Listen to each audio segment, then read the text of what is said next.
குரு பிரம்மா குரு விஷ்ணு குரு தேவோ மகேஸ்வரः குரு சாக்ஷாத் பரபிரம்மா தஸ்மை ஸ்ரீ குருவே நமக.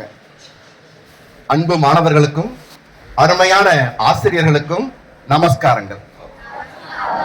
இந்த விழாவில் சிறப்பித்து வருகை தந்து நம் அனைவருக்கும் ஆசீர்வாதங்களை அள்ளித்தர வந்திருக்கின்ற செயலாளர் சுவாமிஜி அவர்களுக்கு நமஸ்காரங்கள்.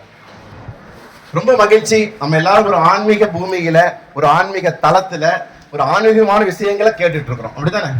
கேட்டுட்டு இருக்கும்போது எல்லாரும் ஒரே மாதிரி உட்காந்துட்டே இருக்கு, ரொம்ப கஷ்டமா தானே இருக்கும். கொஞ்சம் நிமிர்ந்து உட்காரலாம். நிமிர்ந்து உட்காந்து ரிலாக்ஸ் ஆகிடுச்சுன்னா நம்மளுடைய முதுகெலும்பு எப்படி இருக்கும்? ஸ்ட்ராங்கா இருந்துட்டு இருக்கும். இந்த பிரேயர்ல இப்ப உட்கார்ந்து இருக்கிற நேரத்துல நிறைய பேருக்கு வெயில் உடம்புல பட்டிருக்கும். அப்படிதானே? பிரேயர் டைம் எல்லாம் பட்டு இருக்கும் தானே? அவங்களுக்கு வெயில் படாதவர்களை விட ஆரோக்கியம் அதிகமா இருக்குதுன்னு ஆராய்ச்சிகள் சொல்லியிருக்காங்க. என்ன ஆரோக்கியம் கிடைக்குதா? வெயில் உடம்புல படும் பொழுது விட்டமின் டி சத்து நம்ம உடம்புல அதிகமாக ஏற்பட்டு எலும்புகள் நல்லா பலமா இருக்குமா. அதனால வெயில் நம்ம மேல படும் பொழுது நம்ம சூரிய பகவானுக்கு நன்றி செலுத்தணும், மகிழ்ச்சி அடையணும். அதே மாதிரி இந்த நவராத்திரியை பொறுத்த வரைக்கும் மூன்று நாட்களுக்கும் நம்மளுடைய சக்தி தேவியானவள் 3 விதத்துல நமக்கு அருள் பாலிக்கிறார். அப்படித்தானே? மலைமகள், அலைமகள், சக்தி துர்கா தேவியாகவும் சரஸ்வதியாகவும் எல்லா வடிவத்திலும் இருக்கும் பொழுது அதனுடைய காரணம் என்னவா இருக்கும்? ஒரு வீரம், கல்வி, செல்வம். அப்படிதானே? இந்த 3ல எது இருந்தா ரொம்ப சூப்பரா இருக்கும்? துட்டா, கல்வியா? இது கல்வியா, செல்வமா, வீரமான்ற மாதிரி. நம்ம சாப்பாடு சாப்பிடுறோம், சாப்பிடுற சாப்பாடு வாய்க்குள்ள போகுது, சரியா? அந்த சாப்பாடு வயிற்றுக்குள்ள ஜீரணம் ஆகுது. ரெண்டாவது, ஜீரணமாகிற சாப்பாட்டுல சத்தை நம்ம உடம்பு எடுக்குது, கழிவு வெளியே போகுது.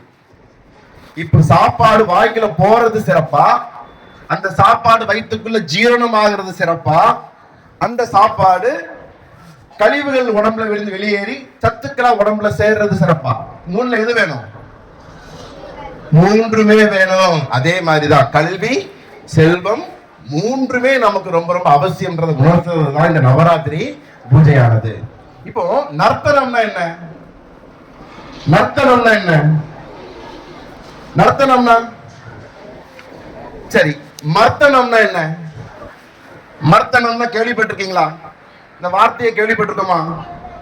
இப்ப எல்லாரும் பேசும்போது அதான் சொல்லிட்டு இருந்தாங்க. எனக்கு நான் மகிஷாசுர மர்த்தினின்னு சொன்னாங்க. அப்படித்தானே?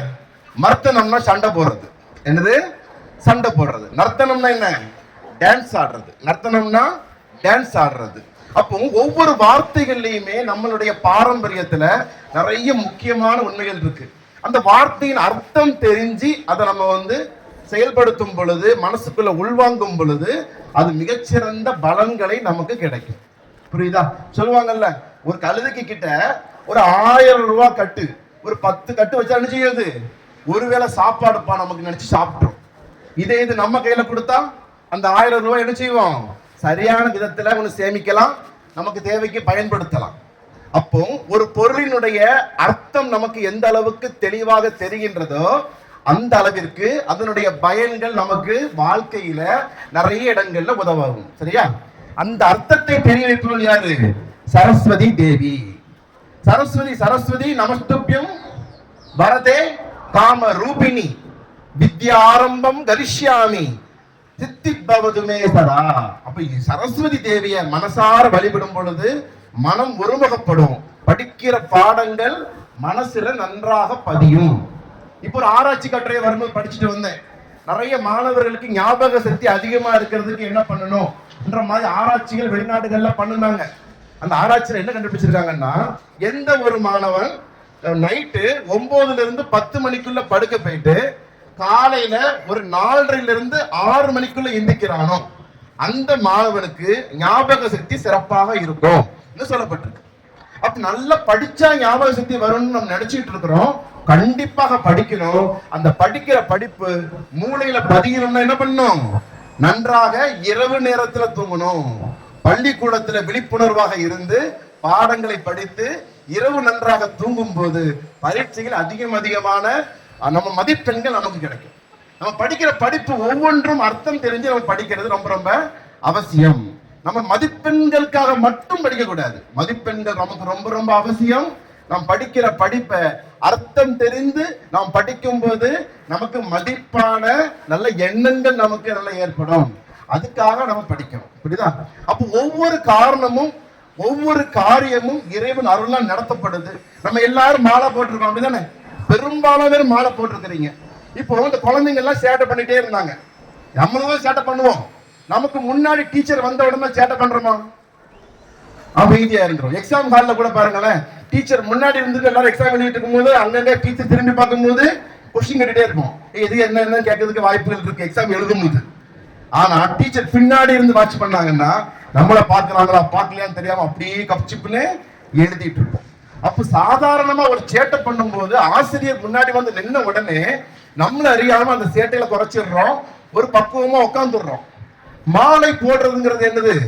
இறைவன் எல்லா புறத்திலும் இருந்து நமக்கு கவசமாக நம்மை காத்து கொண்டிருக்கிறார்.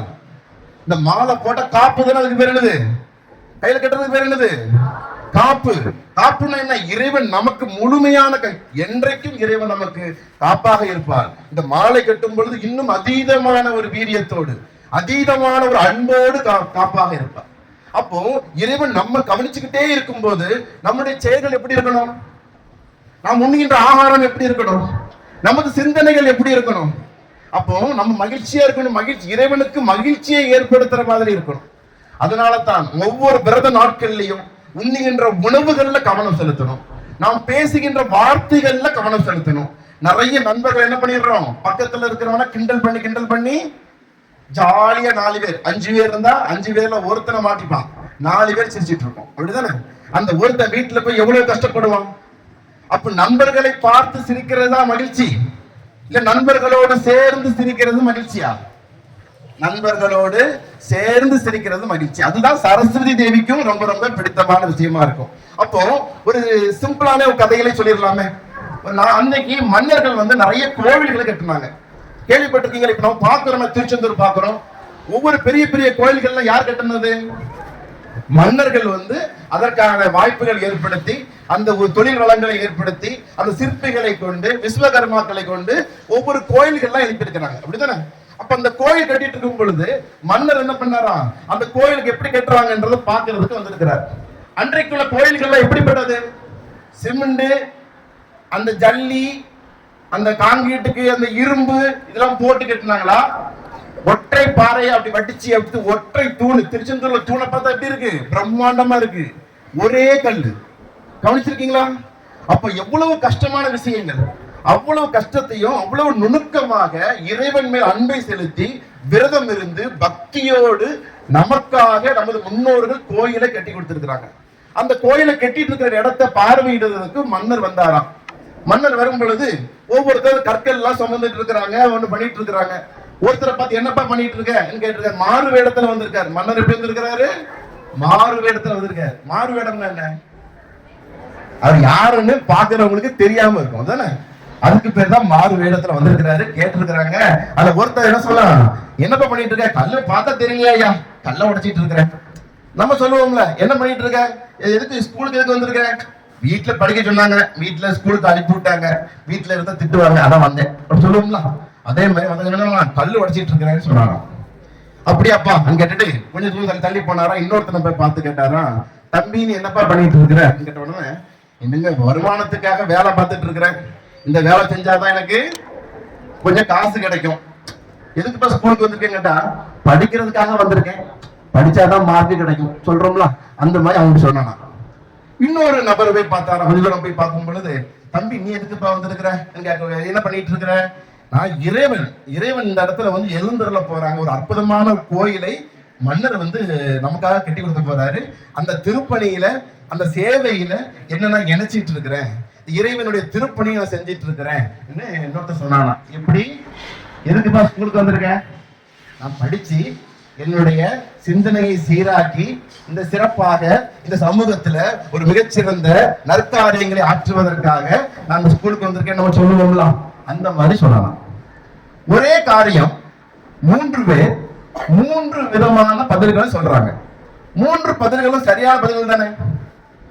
அவரவர்கள் பதில்களை பொறுத்து அவரவர்கள் வாழ்க்கை அமையும். அப்போ எதிர்முகமாக சிந்திப்பதுன்னு ஒரு விஷயம் இருக்கு. ஒரு விஷயத்தை எதிர்முகமாக ஒரு செயலை செஞ்சுட்டு கள்ள உடைக்கிற எரிச்சலோட இருக்கிற, எனத்தையோ ஸ்கூலுக்கு வந்து படிக்கிறேன், எனத்தையோ எக்ஸாம் எழுதுறேன், எதிர்முகமாக சிந்திக்கிறது ஒரு வகை. இன்னும் நேர்முகமாக சிந்திக்கிறது ஒரு விஷயம். படிச்சிருக்கேன், படிக்கணும், மார்க் எடுக்கணும்ன்றது. இன்னும் உயர்முகமாக சிந்திப்பதுங்கிறது ஒரு உயர்ந்த ஒரு குறிக்கோள். இந்த வாழ்க்கை எனக்கு இந்த வாழ்க்கையில ஒவ்வொரு நாட்களையும் என்னை நான் செதுக்கிறதுக்காகவும் என்னை சார்ந்தவர்களுக்கு நன்மை செய்வதற்காகவும் நான் என்னை மென்மேலும் செதுக்கிக்கிட்டே இருப்பேன்னு சிந்தனை. அந்த சிந்தனை தான் நமக்கு ரொம்ப ரொம்ப அவசியம். யார் ஒருத்தர் மதிப்பான எண்ணங்களை பெறுவதற்காக இந்த வாழ்க்கையில பள்ளி பருவத்துல கிடைக்கிற வாய்ப்புகள், ஒவ்வொருவரும் கற்றுக் கொடுக்கிற பாடங்களை உள்வாங்கி அர்த்தத்தை தெரிந்து உள்வாங்கி தன்னுடைய வாழ்க்கையை வளப்படுத்துகின்றார்களோ அவர்கள் எப்படி அந்த ஒரு செய்கின்ற வேலை என்ன பண்றான், இறைவனுடைய திருப்பணியில் என்னை ஐக்கியப்படுத்திருக்கேன்னு சொன்னான் இல்லையா, அந்த மாதிரியான சிந்தனையோடு எந்த மாணவன் ஒரு பள்ளி பருவத்தில் இருக்கின்றானோ அவனுக்கு மதிப்பெண்கள் தானாகவே வரும், மதிப்பான பரிசுகள் தானாகவே வரும், மதிப்பான மரியாதைகள் தானாகவே வரும், அவன் வாழ்க்கை வளம் பெறும். அதுல நம்ம எல்லாம் எப்படி இருக்கணும், நம்முடைய சிந்தனை முழுக்க முழுக்க நேர்முகமான உயர்முகமான சிந்தனையா இருக்கணும். நண்பர்களை பார்த்து சிரிக்க கூடாது, நண்பர்களோடு சேர்ந்து சிரிக்கணும். இப்ப நம்ம காப்பு கட்டி இருக்கும் பொழுது அம்மன் நமக்கு சுத்தி கவசமா இருக்கிறா. அவ்வளவு உயர்ந்த வகையில இறைவனுடைய நாமத்தை சொல்லி சொல்லி இந்த நவராத்திரியை நம்ம கொண்டாடணும். ஜாலியா ஆடல் பாடல்ங்கிறது அவசியம்தான். ஆடல் பாடல்கள் நமது ஆரோக்கியத்தை தூண்டும் விதமாக இருக்கணும். தூக்கத்தை கெடுக்கிற மாதிரி இருக்கக்கூடாது, சிந்தனையை சீர்குலைக்கிற மாதிரி இருக்கக்கூடாது. நாம் பார்க்கின்ற பார்வையாக இருக்கட்டும், கேட்கின்ற வார்த்தைகளாக இருக்கட்டும், சொல்லுகின்ற சொற்களாக இருக்கட்டும், நம்மை சார்ந்தவர்களுக்கும் நமக்கும் ஒரு உயர்ந்த ஒரு அதிர்வுகளை ஏற்படுத்தும் விதமாக இருக்கணும்ன்ற ஒரு வாழ்த்துதலோடு இன்றைய நிகழ்வுல ஒவ்வொரு தெய்வீகரை பற்றியும் நம்முடைய ஆசிரியர்கள் சிறப்பாக நிறைய டீடைல்ஸ்ல எடுத்து சொல்லிட்டு இருந்தாங்க. அப்ப எல்லாம் சொல்லிட்டு இருக்கும்போது ஒரு டீச்சர் ஒரு சினிமா பாட்டு மெட்டுல முத்தாரம்மனை பற்றி பாடிச்சாங்க. அப்படிதானே, கவனிச்சீங்களா? அந்த பாட்டு கேட்டோம்னா எல்லாரும் பேசிட்டு இருந்த எல்லாருமே அமைதி ஆயிட்டோம். இது ஒரு டெக்னிக். நமக்கு தெரிஞ்ச ஒரு விஷயத்த இருந்து தெரியாத ஒரு விஷயத்த ஈஸியா நம்ம கொண்டு வர்றது. பரீட்சையில இந்த டெக்னிக் ரொம்ப யூஸ் ஆகும். படிக்கிற பாடத்துல ஞாபகம் வைக்கிறதுல, ஒரு மேப்ப வரைபடத்தை ஞாபகம் வைக்கிறதுல, படிக்கிற விஷயத்துல இந்த டெக்னிக் ரொம்ப ரொம்ப யூஸ் ஆகும். இந்த டெக்னிக்கையும் நம்ம ஃபாலோ பண்ணணும். நம்ம சுற்றியுள்ள நடக்கிற ஒவ்வொரு செயல்களில் இருந்தும் நமக்கு என்னென்ன விஷயங்கள் நம்ம வாழ்க்கையை வளப்படுத்துவதற்கு தேவைப்படுதுன்றத சேகரித்த ஒரு தேனியை போன்று சேகரித்த வாழ்க்கையை இனிப்பாக்குமாறு ஸ்ரீ ராமகிருஷ்ணா சிதம்பரேஸ்வரர் முன்னாள் மாணவர் சங்கத்தின் சார்பாக நெஞ்சார்ந்த வாழ்த்துக்களை தெரிவித்து அனைவருக்கும் நவராத்திரி சிறப்பு வாழ்த்துக்கள். நன்றி நன்றி நன்றி.